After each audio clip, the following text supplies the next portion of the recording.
সবাই বাড়িতে আছে না? আমি টাটকা কথা বলতেছি, এখানে স্পষ্ট দলিল আছে।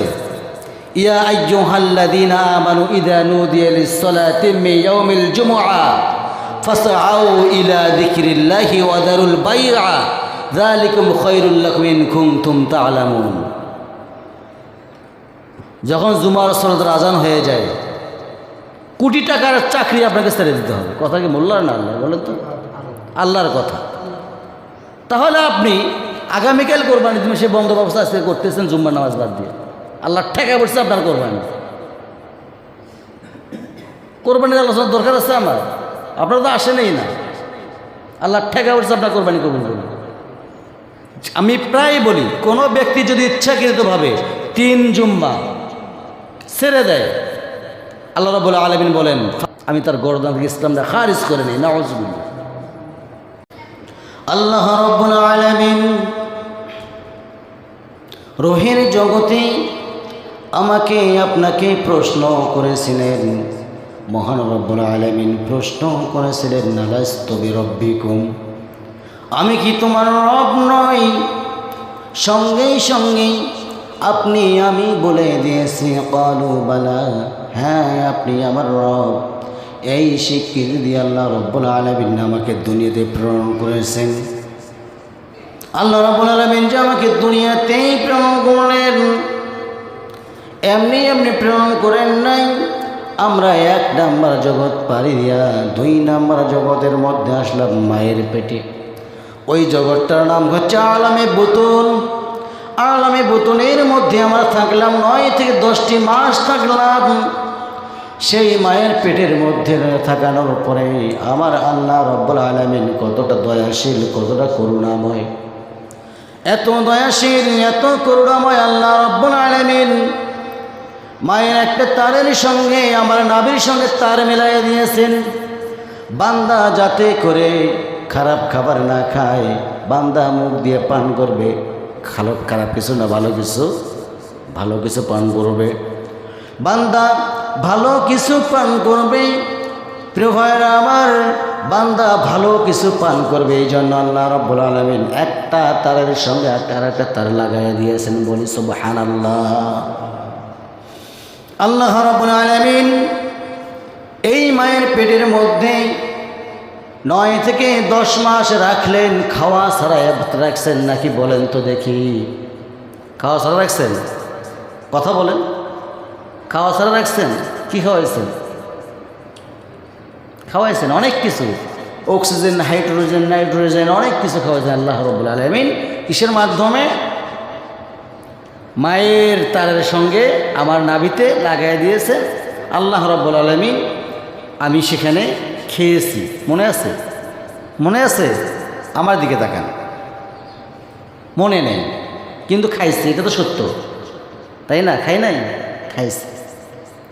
আল্লাহ রাব্বুল আলামিন সেই জায়গা থেকে মহান রব্বুল আলামিন 3 নাম্বার জগতে পাঠাইলেন। কয় নাম্বার?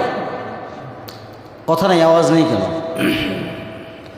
সেই জায়গা থেকে আল্লাহ রাব্বুল আলামিন আমাকে আপনাকে 3 নাম্বার জগতের মধ্যে পাঠিয়ে দিলেন। এই 3 নাম্বার জগতের নাম হচ্ছে আলমে জাহান।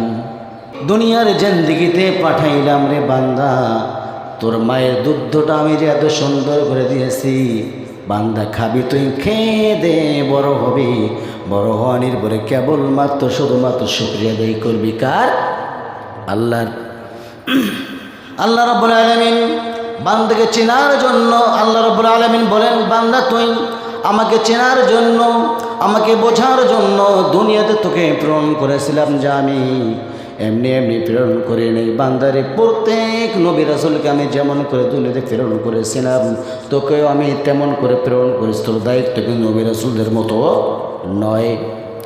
নবী রাসূলদের দায়িত্ব, প্রত্যেকটা নবী রাসূলকে আল্লাহ রাব্বুল আলামিন দায়িত্ব দিয়ে পাঠাইছেন।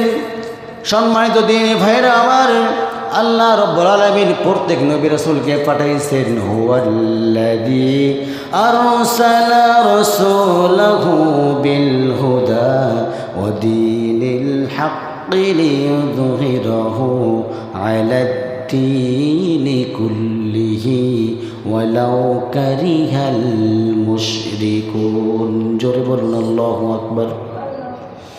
আল্লাহ রাব্বুল আলামিন রাসূলকে পাঠিয়ে গিয়ে বলতেছেন কোরআন আল কারীমের মধ্যে কোন কোন দিচ্ছেন, হে রাসূল আমি আপনাকে যে পাঠাইলাম দিনে হক দিয়ে দুনিয়াতে প্রেরণ করলাম, যতগুলো মতবাদ আছে, যতগুলো তন্ত্র মন্ত্র আছে, সমস্ত মতবাদকে আপনি ডাবিয়ে দিয়ে রাসূল আমার দিনটাকে যেন আপনি উড্ডীন করতে পারেন, এই জন্যই আমি আল্লাহ রাব্বুল আলামিন আপনাকে দুনিয়াতে প্রেরণ করেছে। বলি সুবহানাল্লাহ। আমার ভাইয়েরা, তাহলে রাসূলকে শুধু পাঠান নাই, সমস্ত নবী রাসূলদেরকে পাঠিয়ে একটাই কথা বলতেছেন, তোমাদেরকে আমি দায়িত্ব দিলাম দুইটা করে। কয়টা? আল্লাহ রাব্বুল আলামিন পরেক্ষণ অন্য জায়গার মধ্যে বলেন, ওয়ালাকাদ বাআসনা ফি কুল্লি উম্মাতির রাসূলান আন ইবুদুল্লাহা ওয়াজতানিবুত তাগুত। জোরে বলুন আল্লাহু আকবার। আল্লাহ রাব্বুল আলামিন প্রত্যেকটা নবী রাসূলকে দুনিয়াতে প্রেরণ করেছেন, এমনি এমনি প্রেরণ করেন নাই, দুইটা করে দায়িত্ব। বলেন তো কয়টা দায়িত্ব?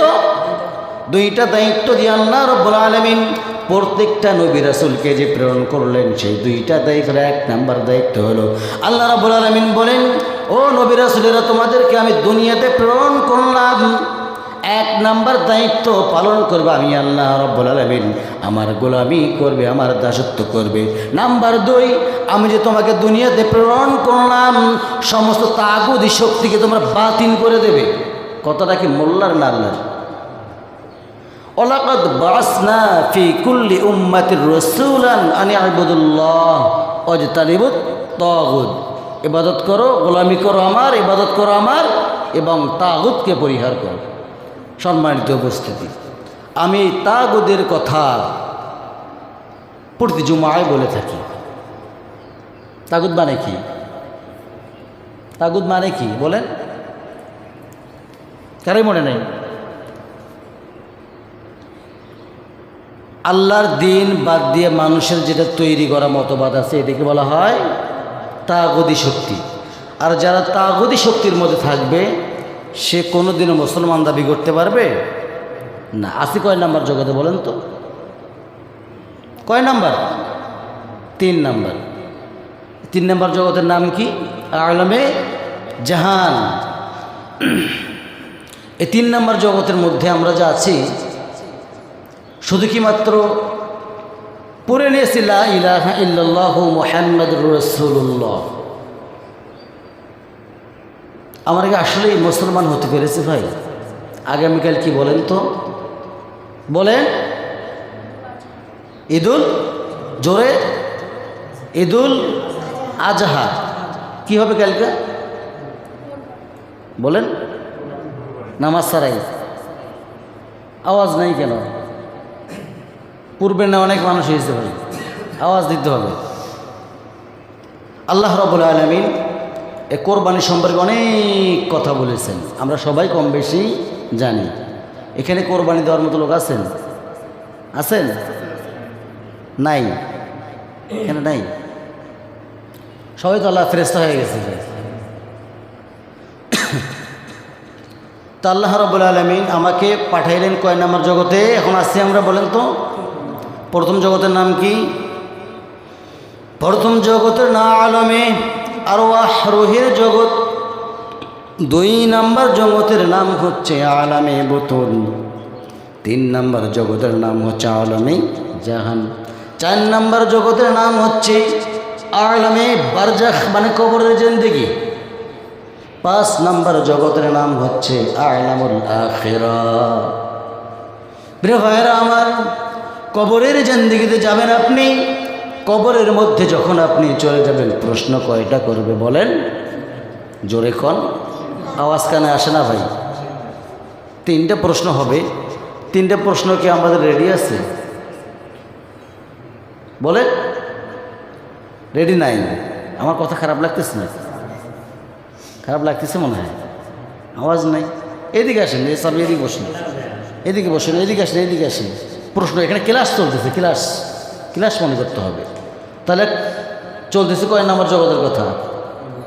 না না, আমার তো মরেই গেছি, বেঁচে থেকে কথা বলতেছি, কিন্তু গেছি আমরা কোন জায়গায়? আলামুল আখিরা 5 নাম্বার কথা বলতেছিলাম। তার মাঝখানে একটা পয়েন্ট কাটাইছিল, সেটা হচ্ছে আমরা কবরের জিন্দেগিতে প্রশ্ন রেডি করছি কয়টা? 3টা। করা শেষ তো না? মান রব্বুক 1 নাম্বার প্রশ্ন, মনে আছে নাকি? মান রব্বুক, মান দীনুক, মান হাদার রাজুল, 3টা প্রশ্ন হবে। সবাই কম বেশি 3টা প্রশ্নের উত্তর আমরা জানি কি জানি না? জানি। যখন প্রশ্ন করবে 3টা প্রশ্নই দেখি রাজনীতির প্রশ্ন। এখন প্রশ্ন করতে পারেন হুজুর রাজনীতির প্রশ্ন 3টা কবরের মধ্যে হবে, কেমনে 3টা প্রশ্ন রাজনীতির হবে আপনি বোঝায়া দেন, আমি বোঝায়া দিতে পারবো। মান রব্বুক, তোমার দুনিয়াতে আইনদাতা কে? কি বলবো? বিপুল ভাই কথা বলেন। দুনিয়াতে আমরা তো নিয়ে গেলাম, দুনিয়াতে অর্জন করে নিয়ে গেলাম, অ্যাক্টিভ মুসল্লি নয় তো। দুনিয়াতে যে আমরা প্রশ্ন রেডি করে নিয়ে গেলাম, মান রব্বুক 1 নাম্বার প্রশ্ন, মান রব্বুক, এখানে কি বলবে তোমার রব কে? ফেরাউন কিন্তু বলছিল আনা রব্বুকুমুল আলা, আমি সবচাইতে বড় রব। ফেরাউনও কিন্তু বলছিল আমি রব। এখানে কিন্তু বলবে না তোমার রব কি। যেহেতু আমরা বাংলা ভাষাভাষী মানুষ, সেক্ষেত্রে তাফসিরে আসছে তোমার আইনদাতাকে, তোমার রিজিকদাতাকে, তোমার সৃষ্টিকর্তাকে, লালনকর্তাকে, পালনকর্তাকে, অল এভরিথিং কে? তোমার আল্লাহ। বলতে হবে রব্বি আল্লাহ। এটা কি রাজনৈতিক প্রশ্ন না? নাকি বলবো রব্বি ডক্টর ইউনূস সাহেব? বলা যাবে? এখন তারই কথায় আসে, নাকি বলেন? ফির ভাইরা আমার 2 নাম্বার প্রশ্ন, এই কথা ছোট্ট কথাগুলো মনে থাকে না আমাদের। 2 নাম্বার প্রশ্ন কি? মান দীনু, দুনিয়াতে তোমার দল ছিল কি? দিন মানে কি? ইসলাম। ইসলাম আমরা এটাই জানি, তাই না? দিনিয়াল ইসলাম। দল ছিল কি আমার? ইন্নাদ-দীনা ইনদাল্লাহিল ইসলাম। কত সুন্দর করে আল্লাহ রব্বুল আলামিন বলেন, ও বান্দারা, একমাত্র কেবলমাত্র মনোনীত ধর্মই হচ্ছে ইসলামটা আমার জন্য, আমার কাছে। সুন্দর কথা না? তাহলে কবরের মধ্যে 2 নম্বর প্রশ্নের মধ্যে আমাদের বলেছে তোমার দুনিয়াতে দল ছিল কি? এটা কি রাজনৈতিক কথা না ভাই? নাকি বলেন? কবরের মধ্যে দেখেন রাজনৈতিক কথা আছে না? নেই? আছে অবশ্যই। তারপরে 3 নম্বর প্রশ্ন, মান হাদার রাজুল, দুনিয়াতে তোমার নেতা ছিল কে? রিজু বক্সি, রিঙ্কু সাহেব, সরওয়ার কবির, ম্যাডাম গিনি, কে বলবো? মুহাম্মদ সাল্লাল্লাহু, জোরে, মুহাম্মদ সাল্লাল্লাহু আলাইহি ওয়াসাল্লাম। বলতে পারবো তো? না পারলে জায়গা মতো কিন্তু নিয়ে যাবে ভাই। পারলে ভালো, না পারলে আরও ভালো। আজকে কি বাংলাদেশ সময় অনুযায়ী কি চলতেছে বলেন তো? আরাফা। আজকে কিসের দিন? মুরব্বী বলতে পারবে কিসের দিন? আরাফার দিন। রোজা আছেন? আলহামদুলিল্লাহ। সম্মানিত ভাইয়েরা, এই আরাফার ময়দানে সমস্ত নবী রাসূলদের চোখের পানি শুকিয়ে গেছিল, কিন্তু আরাফাটাকে আমরা আসলে গুরুত্ব দেই না। যাই হোক, আমি ওই দিকে যেতে চাচ্ছি না। আমাদের মিশন একটাই, সমস্ত খারাপ কাজ বাজেয়াপ্ত করে আমাদের দায়িত্ব একটাই, কেবলমাত্র একমাত্র সন্তুষ্টি করবো আমরা আমার আল্লাহকে। সম্মানিত ভাইয়েরা, আসুন সমস্ত যত বাতিল শক্তি আছে, বাতিল শক্তিকে ডাবিয়ে দিয়া বিশ্বনবী মুহাম্মদ সাল্লাল্লাহু আলাইহি ওয়াসাল্লাম যেভাবে তার আল্লাহর জমিনে আল্লাহর দিন উদ্দিন করেছিল, সেই চেষ্টায় যতক্ষণ না পর্যন্ত আপনি আমি আসতে পারবো না, ততক্ষণ পর্যন্ত কোনো রেজাল্ট, ফলাফল আপনার আমরা আসবে না, আসবে না। যদি না আসে তাহলে জান্নাত তো আল্লাহ না দিয়ে যাবে কই? কি বলেন? শেষ নবীর উম্মত, বিশ্ব নবীর উম্মত, জান্নাত না দিয়ে আল্লাহ যাবে কই? আল্লাহ ঠেকা পড়ছে যে আল্লাহ জান্নাত ধরে আছে আপনার আমার জন্য। কি যেন কি হয়েছে জানি না, রাগ আমার উপর নাকি মসজিদের উপর নাকি সমাজবাসীর উপর নাকি ব্যক্তিগত রাগ, আমাকে খুলে বললে আমি খুশি হতাম। কি বলেন? সবাই বাড়িতে আছে না? আমি টাটকা কথা বলতেছি, এখানে স্পষ্ট দলিল আছে। ইয়া আইয়ুহাল্লাযীনা আমানু ইযা নুদিয়া লিস-সালাতি মিন ইয়াউমিল জুমআ ফাসআউ ইলা যিকরিল্লাহি ওয়া দারুল বাই'a যালিকুম খায়রুল লাকুম ইন কুনতুম তা'লামুন। যখন জুমার সালাতের আজান হয়ে যায়, কোটি টাকার চাকরি আপনাকে ছেড়ে দিতে হবে। কথা কি মোল্লার না আল্লাহ? বলেন তো, আল্লাহর কথা। তাহলে আপনি আগামীকাল কোরবানি তুমি সে বন্দোবস্ত আজকে করতেছেন জুম্মার নামাজ বাদ দিয়ে, আল্লাহ ঠেকা পড়ছে আপনার কোরবানি। কোরবানির আলোচনার দরকার আছে আমার? আপনারা তো আসেনই না। আল্লাহ ঠেকা পড়ছে আপনার কোরবানি কবুল করুন। আমি প্রায় বলি, কোনো ব্যক্তি যদি ইচ্ছাকৃতভাবে 3 জুম্মা ছেড়ে দেয়, আল্লাহ রাব্বুল আলামিন বলেন আমি তার গর্দান থেকে ইসলামটা খারিজ করে নিই, নাউযুবিল্লাহ।